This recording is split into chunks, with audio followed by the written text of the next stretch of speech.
中医认为心藏神，肝藏魂，肺藏魄。按照精气流动的时间规律来讲，当人睡着了以后，心神也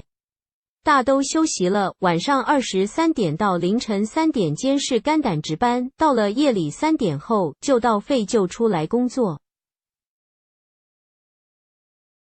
打鼾是一种呼气和吸气非常不顺畅的状态，其表面原因是人的咽喉组织出现了肿胀、水肿，从根本上讲就是痰阻气道，体内多余的痰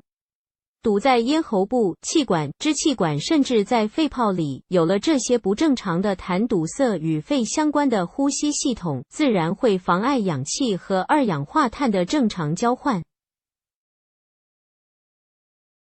在白天醒着的时候，我们的心神是正常工作的，人就可以把堵着的痰液通过咳嗽等途径排除体外。但是睡觉以后，心神也休息了，肺当值的时候，肺又受损伤了，不能很好的完成自己的工作，痰液堵在呼吸系统里，就造成了阻塞。晚上痰阻气道，人表现出来的病症就是所谓的睡眠呼吸暂停综合症，主要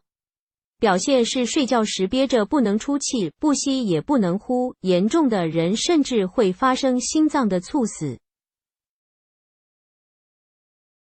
这样的人入睡倒并不是很困难，往往头一挨到枕头就能睡着，但是睡着就会打鼾，声音还特别响。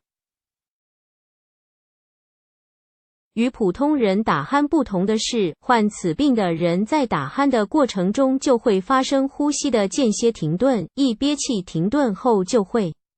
醒来，然后就再睡过去，反复的再憋再醒，所以总是觉得一晚上就没睡过好觉，白天往往无精打采。肥胖者出现呼吸系统障碍，不仅仅是因为痰阻气道的原因，还和他们的胸壁有大量的脂肪沉积有关。这些脂肪也叫痰，过多的痰一方面使得呼吸时的负担明显加重，另一方面也减弱了呼吸机的功能，给呼吸系统带来各种伤害。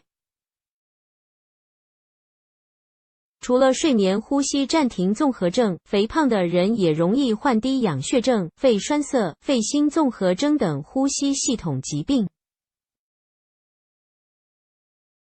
对于经常打鼾的朋友，我一般推荐这个小偏方。很多朋友试了一段时间后，都告诉我他们夜里打鼾的情况减轻多了。所以，如果您也有打鼾的情况，也可以试试这个偏方。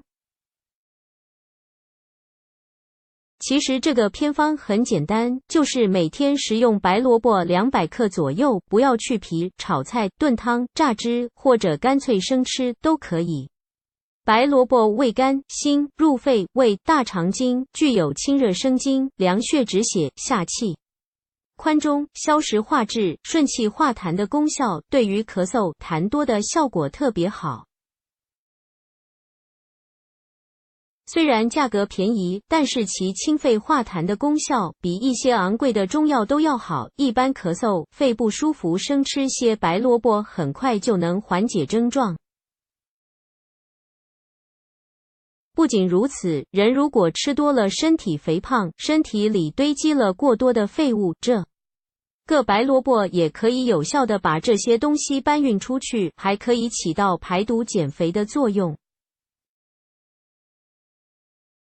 当然了，最后还是希望每位朋友都能控制住体重，人一轻了，好多病就没了。